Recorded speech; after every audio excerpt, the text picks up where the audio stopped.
Here, we're live. So I'm trying to pause it on this graphic that CBS. There we go. There it is. CBS just put up of the standings. Let's leave it up like for 4 hours. The standings in the AFC. Yeah. Wait. After, no matter if the Chiefs win or the Ravens win, I'll pause it here where the Jags are in first, and I won't even know. The Jags are in first place in the AFC. They hold the first seed for at least the next 3 or so hours. Yep. When the Chiefs are playing the Raiders, the Ravens are playing the Chargers. Let's go. We need an LL out of both of those. Going to be hard, but that game was crazy. Insane. Holy crap. I'm soaked. My body is soaked right now. Couldn't feel my legs. So we had the watch party in here, and Andy, Alex, I don't remember their names right now. I know. I was like, who was he? I was chilling. I was chilling until the Texans got the ball back to go tie it or take the lead. That's when all of my body started excreting fluids. I couldn't take it. And I swore we were getting a CJ Stroud MVP drive. So did I. And the craziest part about that drive is that he still had all the time in the world to throw. Like he had all game, but we were finally getting there because we couldn't see. But for some reason, CJ Stroud with 25 seconds back there to throw the ball has no one to throw to. And that never happens. Usually when you have that much time to throw, someone eventually gets open, but I just couldn't fathom why he wasn't throwing the ball at all. Like nobody was open, and he had all day to throw. Pass rushers were missing all day. He was scooting past everybody, breaking tackles. And on this final drive, Josh Allen gets 2 sacks. Trayvon Walker gets a sack. Josh had 2 sacks in that last drive. Yeah, 2 sacks. Bro, I know we don't have pass rush the whole game, but like closers, we need someone that's a closer like that, like the TJ Watt that'll come in and get the sacks. Like we backed him up to 2nd and 25, then 2nd and 19, clutch sacks. That's what you need out of a pass rusher who, may not have a lot of help around him, but turns up when he needs to. Got a lot of good chats here. Yeah, just a lot of Jags fans that are happy. I'm not addressing anything about the referees because we got the makeup call when they had the blatant Evan Ingram hold and Trevor threw the interception. And then they made it up with the pass interferences on the next drive and we scored. So after that happened, I was cool. Wipe my hands. We're done. Any penalty after that, irrelevant. Don't care. Because the game was not affected by any other penalty after that. It was all on the offenses and defenses to make shit happen. And I'm still sweating. I cannot believe that we did not give up a touchdown on that last drive because they made it look so easy on the previous drive before that. They went 5 plays in a minute 50 seconds and scored a touchdown. So when they did it that easily, I was like, damn. No first down for the Jags. Texans are gonna do it, aren't they? They're at home. CJ Stroud's been good all year. He's got the crowd chanting MVP. This is what's gonna happen, huh? Nope. The Jags stuck it through. They didn't give up enough yards for that kick to go in because that kick was straight down the line, but it just came up just short. Like if they had given up a yard more, we could potentially be watching overtime right now. Bro, that field goal. When's the last time you were this nervous for a Jags game? I think it'd be the playoff game versus the Chiefs. Easily. Yeah, easily. Because for other games, the stakes they're not this high. Everything was on the line this game. Like if the Jags lose this game, there's a potential that we're not even first seed. I mean, not first seed, but a potential we don't even win the division if we lose this game because of how easy the Texans schedule is going the rest of the season. I mean, we don't have like a gauntlet, but still the Texans lead the way. The ball's in their hands, So everything was on the line this game. We needed to win this game. We needed revenge from week 3. We got it at what cost? Cam Robinson injury. He had a knee injury. He was out for the game. He was crying on the sideline. So more information is going to come out about that as the week goes on. But we got the dub. We are first seed in the AFC. I've never seen the Jags logo at the top of the conference ever. I don't think 12 weeks in since I've been watching the Jags play. So we're going to keep the TV paused on this and we'll get back to the games after this stream. But what a game. What a game for Trevor.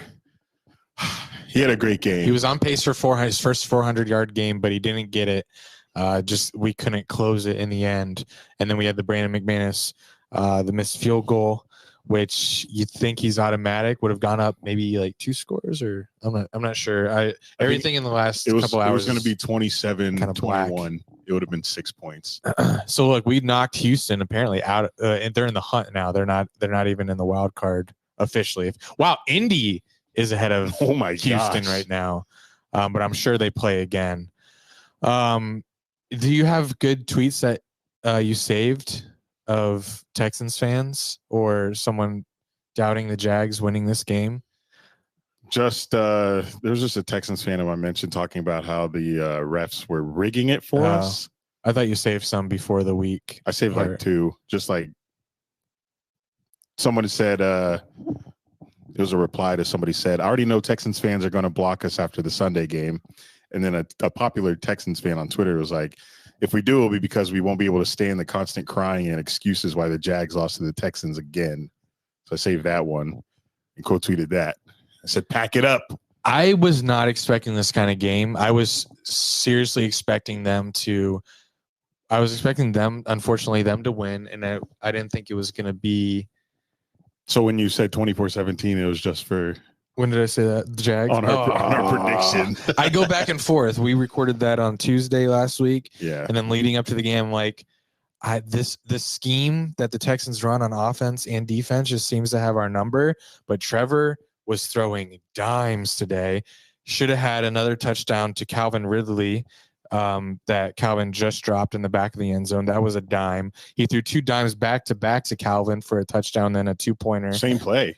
He threw a dime off his back foot, walking backwards to Christian Kirk when we're trying to score before the half ends. Then we get down to the 1, and then we do that stupid pitch play. Yeah, that in that moment after the Christian Kirk touchdown, the play to get us to the 1-yard line, I was like, holy crap, go for it. I want to go up 20-7. And then everything got stripped away from us. So, okay, this David character praising us being the 1 seed. Our fan base is a joke. There's so much to work on. Go off. Yeah, there's so much to work on, but who cares? We're 1 seed. If you're a Jags fan, have you seen this? And also, yeah, our defense can be sus at times. The defensive line, our offense, short yardage stuff, but you look around the AFC, what team is not sus? Dolphins can't beat a good team. Baltimore, they have 3 losses, same as us for now, but they've lost 1 or 2 head scratchers. Kansas City, obviously, every week they play, they look suspect. And Cleveland lost their quarterback. Pittsburgh came and talk about them. Indy is Indy.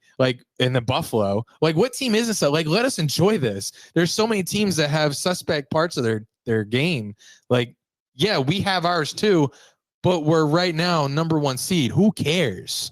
Yeah. If you're a Jags fan, Mr. David DeRamus, he might be a closet Texans fan.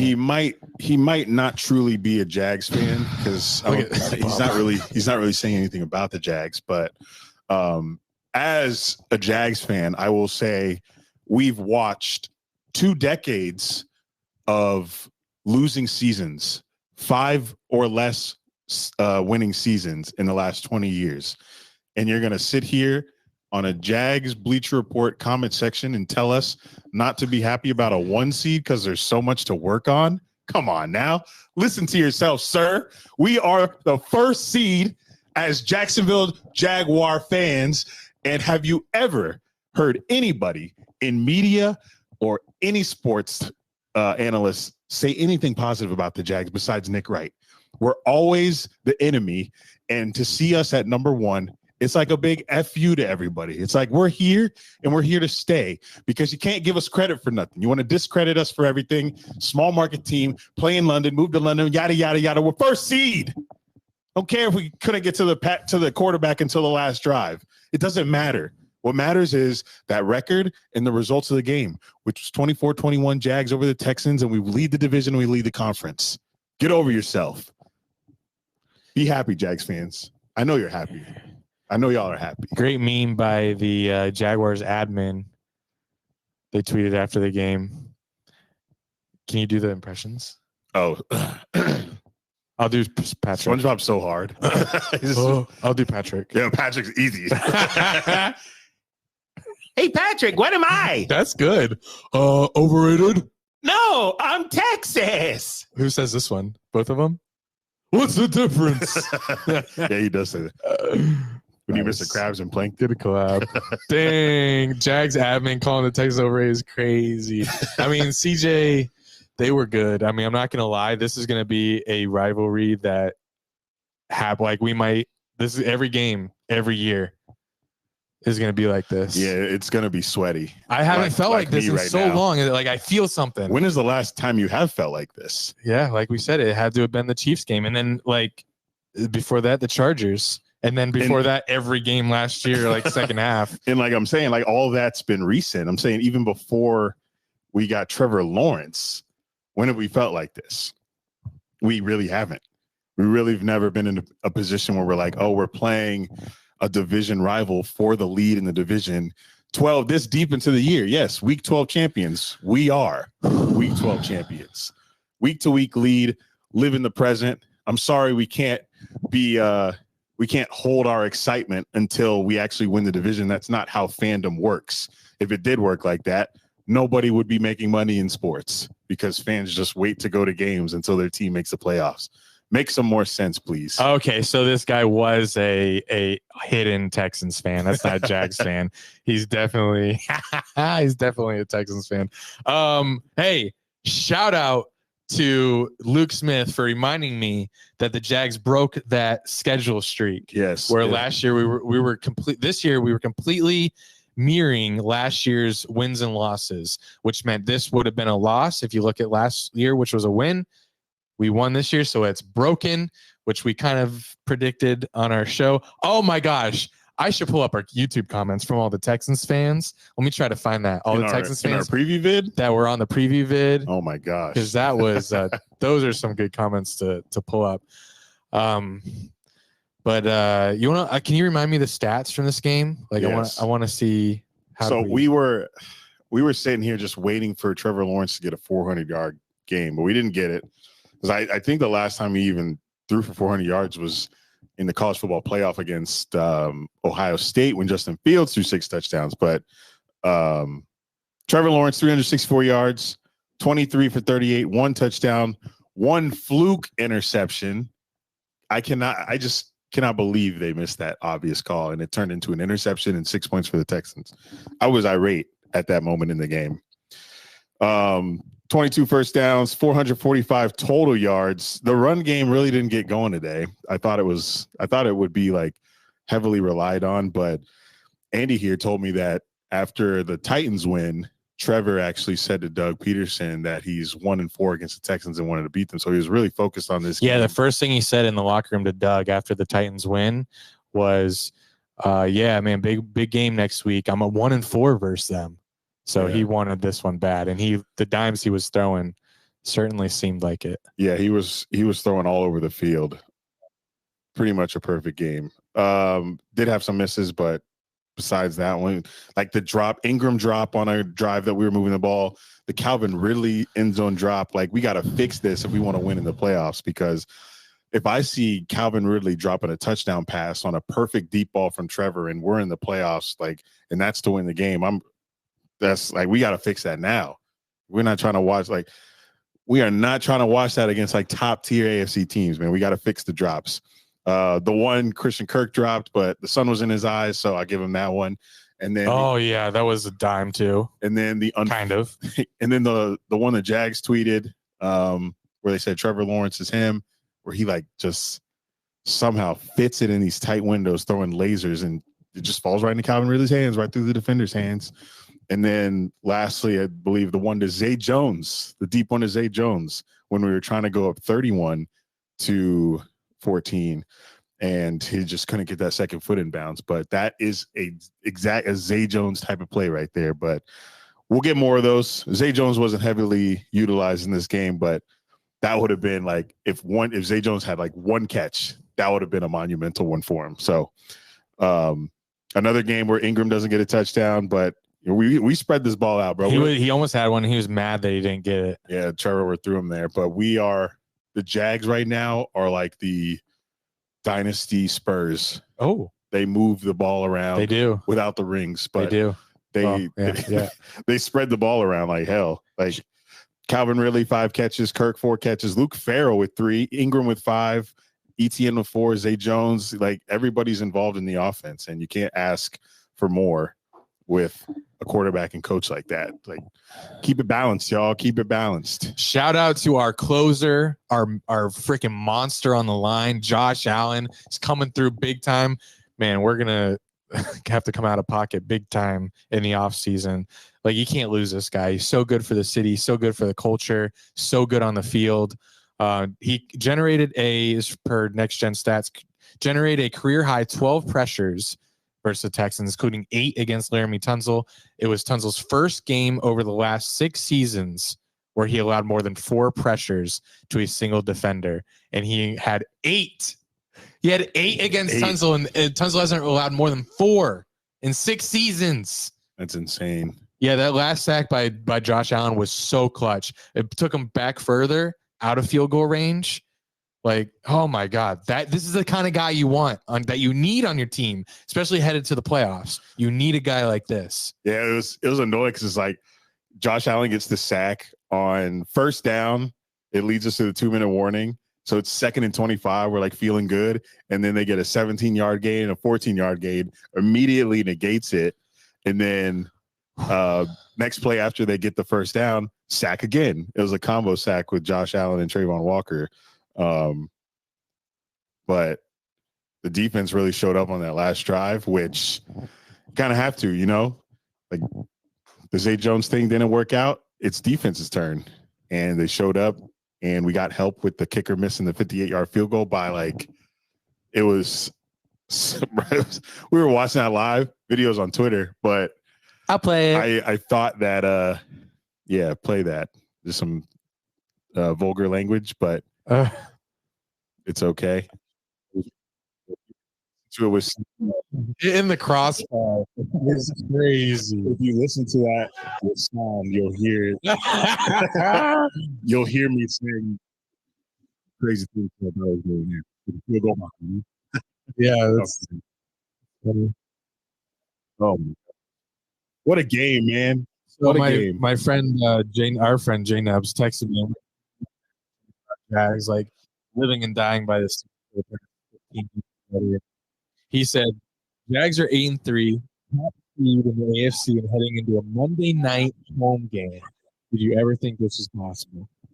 We have a stranglehold on the division. We're going Monday Night Football in Jacksonville.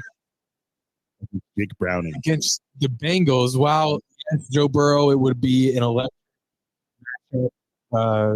natty rematch, obviously. We now think that we have a better chance of winning this. The Burrow Lawrence story would have been great, but I'll take the dub. If it's a dub, I won't take them lightly. It's much better going into a game like this, feeling like you're gonna probably win because they're playing a quarterback that doesn't have too much experience. And that just feels. And we're at home. It's going to be a crazy atmosphere. We're at home. It's our first primetime game at home. We were on the road for Thursday night. So yeah, this is our first night game in Duval since the Chargers game. Yeah, since that. That was a crazy night. So I feel like a lot of people in Jacksonville probably taking off Monday. I've already talked to some people that set up at the tailgate there. They're going to be out there like 3 p.m. It's going to be a movie, y'all. It's going to be a movie, Monday Night Football. And then we go to Cleveland. I'll be in Cleveland. So we listen to this lineup, Bleacher. We got Monday Night Football Bengals movie. I go to Cleveland. I get to watch us in the dog pound play there, bring back a W. Sunday Night Football, Ravens, probably be another game for first place in the AFC. And we're going crazy for that one. And if we win that, yes, we'll have won week 14, David. Week to week. Then after the Ravens, it's smooth sailing. It's Tampa, It's like Tampa, Carolina, and Tennessee. We need this 1 seed. We need this 1 seed so bad. So bad. And look at it. So I put up a poll. Will the Jags get the 1 seed? A lot of you are nope. saying no. 67% saying no. But man. But let's just imagine we did. It's like first round bye, then we come here and host. We just got to win 1 game, and we're in the AFC Championship. Unfathomable. That's the guy right there. What?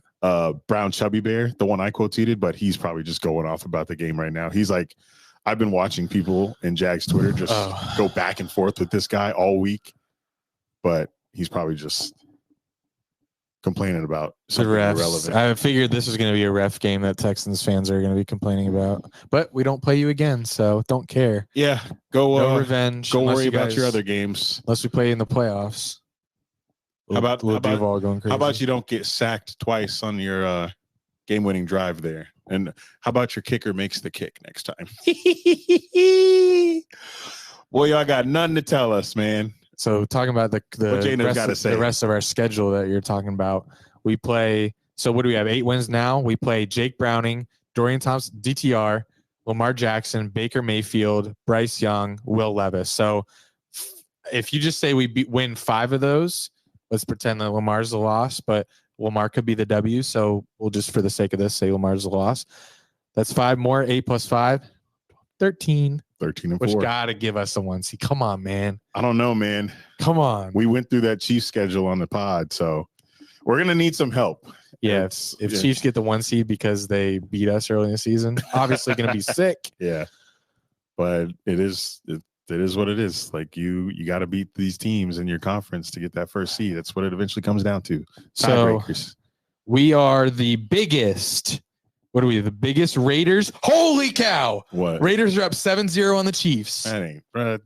No, that's good. Who cares? Let's celebrate the little things. Give me 21-0, man. What's 7? 7 is crazy for them versus Chiefs defense. That's good. I know. Just don't want to get ahead of myself. I'm getting ahead of myself. Because then you're going to see 21-7 and be like, fuck. Let's go Raiders. Give me that Raiders win and then Chargers tonight. And you won't even be able to handle me this week. If Chargers would be so much better once they get rid of Staley. Like, he is holding everybody back. Looks like David's trying to do a little face turn here. We don't have it yet. You're not we, David. You'll never be we. No, he has a chance. He can come around. David, see us next stream and see if you fix your behavior. Because I wasn't a fan of it earlier in the stream. About 12 minutes ago. Yeah, but we love everyone in this chat, including David. We're going to sign off and